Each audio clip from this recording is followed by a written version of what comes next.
Сәлеметсіздерме, қалдарыңыз қалай? Бүгін кешкі асқа мантыдан қалған начинкадан орама духовкада және жұмыртқаны шығарып қойдым. Пирог жасағанға. Түскі астан қалған ыдыстарды жуу керекпін.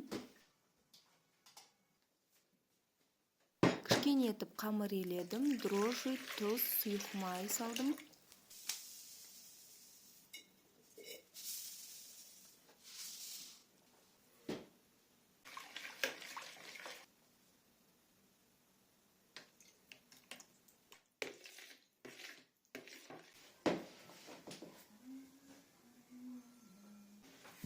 Қамыр елеп болды, енді осы жарты сағаттай тұрады.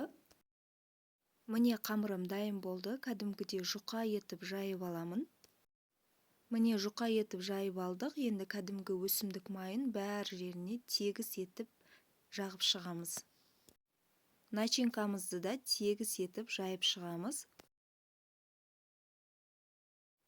Жұмыртқаның сарысын бетіне жақсаңыздар болады, сары болып тұрады. Мен мұнда тек қана суды ғана септім, қызарып тұру үшін.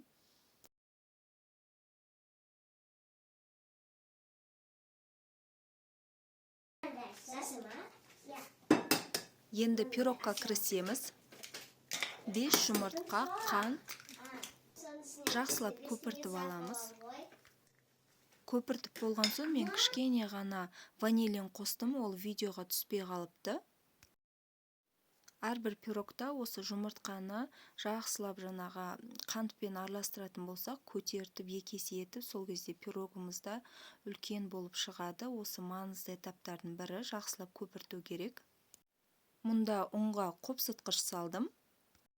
Менің пирогым сарымайсыз, қалауларыңыз бойынша сіздерде сарымай қоссаңыздар болады, ол да жұмсақ дәмді шығады, былай да әдемі шығады.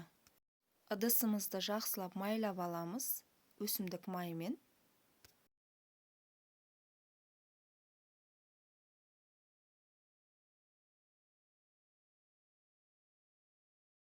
Қызып тұрған пеште 180 градуста 30-35 минутта піседі. Міне пирогымда, орамамда дайын болды, дәмдері өте керемет. Видеоларым ұнаса лайк басыңыздар, келесі кездескенше.